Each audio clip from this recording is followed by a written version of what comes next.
Halo semua, apa kabar? Semoga dalam keadaan sehat. Tetap jaga jarak, pakai masker, dan selalu cuci tangan. Dalam episode kali ini, saya kedatangan lagi-lagi tamu luar biasa. Kita langsung sapa saja. Halo Ceta.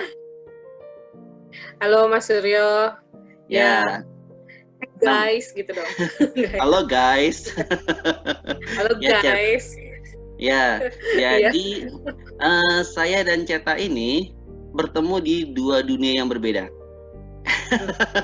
Dunia melihat Walau dan satu dunia tempat tidak yang melihat. sama. Gimana? Iya Cet. Lo apa gue yang mau cerita?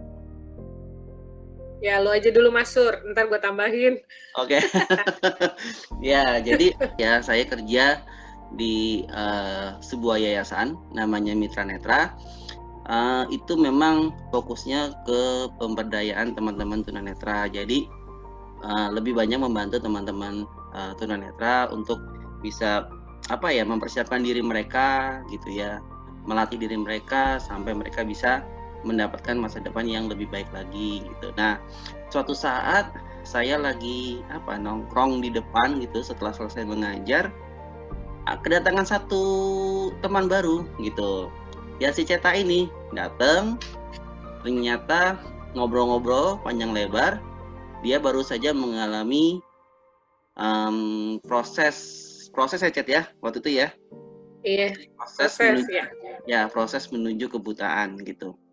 Nah, ngobrol panjang lebar dulu waktu saat kita masih anak-anak, kita pernah bersekolah di satu SMP yang sama ya, yang terletak di daerah Cijantung, Pasar Rebo, Jakarta Timur. Jadi ternyata kita beda angkatan gitu. Saya 1 tahun lebih awal, lebih senior dari Ceta. Ya, jangan ngomong tua dong, senior dong ya. Jadi 1 tahun lebih. Senior. Ya, Ceta ini adik kelas saya gitu. Dan waktu itu saya masih kondisi bisa melihat, masih bersekolah di sekolah umum. Ceta juga sama, sekolah di sekolah umum juga sama gitu ya. Ya. Ngobrol-ngobrol ternyata Ceta ini mengikuti jejak saya menjadi orang buta juga. Aduh, Ceta. Ya, saya itu tandanya saya sayang dan hormat pada senior, ya kan, mengikuti jejak senior. Oh, coba kurang hormat apa? Iya, dan jadi cerita sendiri ya, Cet ya. Waktu itu ya, Cet. Jadi iya, ternyata dunia itu berputar. Iya. Dan ternyata Ceta ini adalah teman dari kakak ipar saya juga. Ya. Sudah cukup untuk bernostalgianya. Sekarang coba Cet, cerita apa yang terjadi pada diri lo, Cet. Oke, baiklah. Baik nih, starting point-nya dari waktu ketemu Mas Surya aja ya.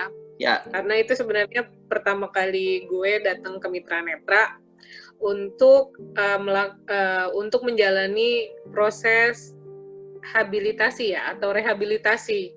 Jadi supaya kemampuan gue sebagai manusia atau individu yang sebelumnya dari kelompok non-disabilitas terus mengalami kedisabilitasan dewasa untuk tetap hidup seperti biasa.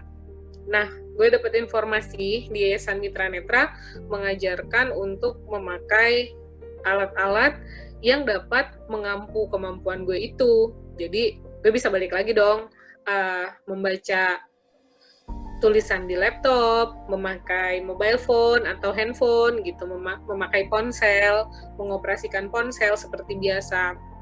Nah, itu namanya Yayasan Mitra Netra. Itu starting point gue ketemu Mas Suryo pertama kali juga di situ.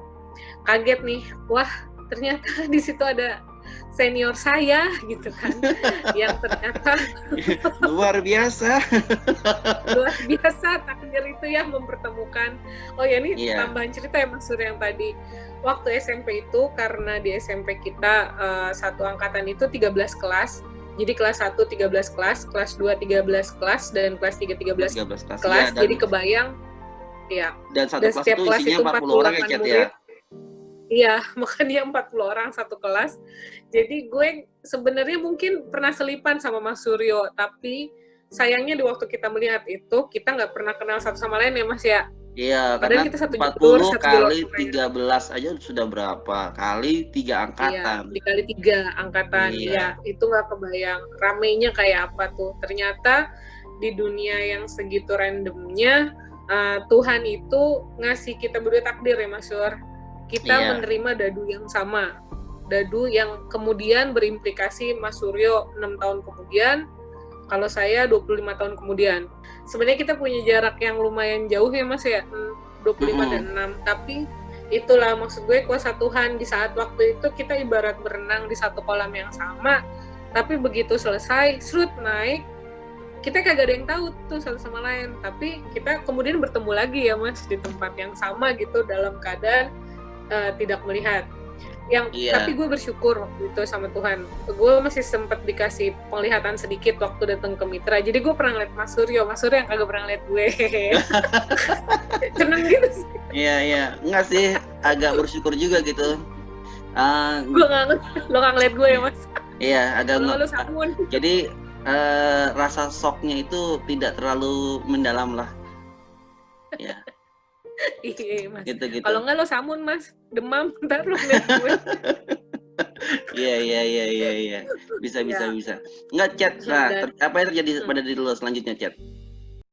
Oke, yang terjadi pada diri gue selanjutnya adalah waktu itu gue kaget kan datang ke sono. Orang pertama yang gue temuin Mbak Endah. Gue yang paling gue takutkan saat itu adalah gue nggak bisa mengoperasikan ponsel kan Mas, karena itu benda terdekat lah yang ada di samping kita. Nah, terus yang terjadi saat itu adalah mata sebelah kiri gue masih bisa melihat, walau sedikit gitu, tapi masih bisa melihat. Cuman ada satu keadaan yang sangat gue takutkan, yaitu gelap. Maksudnya gue buta total habis itu. Tetapi memang ya ternyata takdir itu harus gue jalanin. Gue buta total di bulan Desember.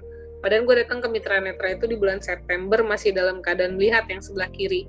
Oh iya, itu September ya. September terus. Iya, itu September. Desember itu terus, operasi terakhir itu ya? Iya. Oh iya, betul. Iya, itu operasi terakhir tanggal 22 yang gue sempat konsul tuh Mas. Gue sempat konsul. Oh ya, sebagai perkenalan juga Mas Suryo ini adalah guru gue di Mitra Netra.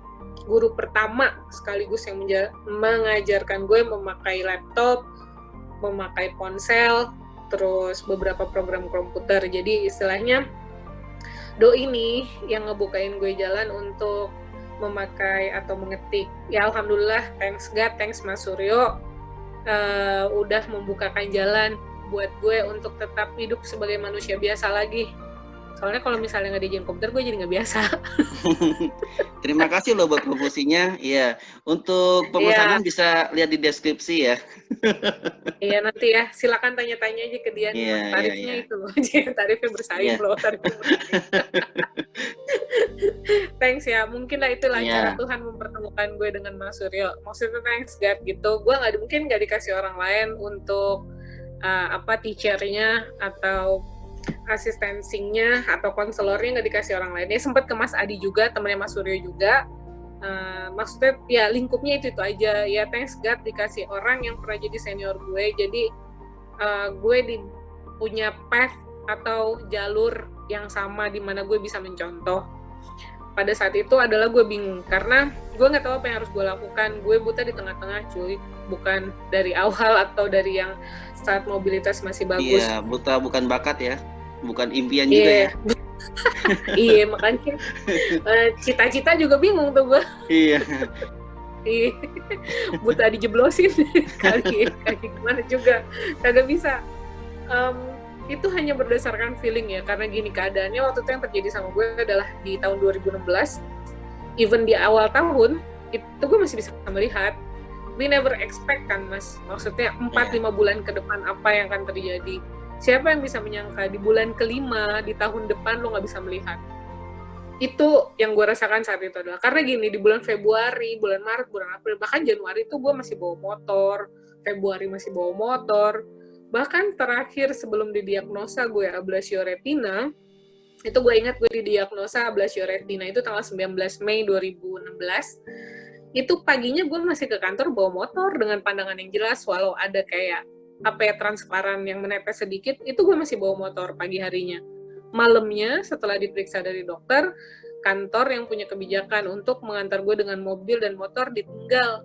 di kantor. Akhirnya gue dipulangkan ke rumah waktu itu, menunggu keputusan di dokter Aini, karena gue harus dioperasi per tanggal 25 Mei 2016. Jadi tanggal 24 itu gue harus masuk Aini untuk karantina, periksa paru, toraks, dan sebagainya, menstabilkan gula darah, dan sebagainya. 25 itu gue operasi pertama. Di antara itu gue melakukan second opinion ke Klinik Mata Nusantara, ke JSC, bahkan sampai ke Rumah Sakit Mitra Depok. Dan semua bilang kalau memang dokter mengharuskan Anda untuk operasi, Anda operasi itu waktu itu. Jadi ya gue still yakin dengan langkah medis yang gue ambil ya Mas Sur pada saat itu. Walaupun saat itu mata gue sebenarnya nggak burem, nggak apa, cuman kayak ada semacam cairan yang mengganggu sedikit gitu, kayak ada yang netes. Tapi setelah diperiksa memang ablasio retina, artinya memang ada yang salah gitu. Tunggu, stop. Nah, ya. Dari tadi lo ngomong ablasio retina, ini apaan gitu kan, nggak banyak orang tahu nih. Ya, betul. Baik, ablasio retina adalah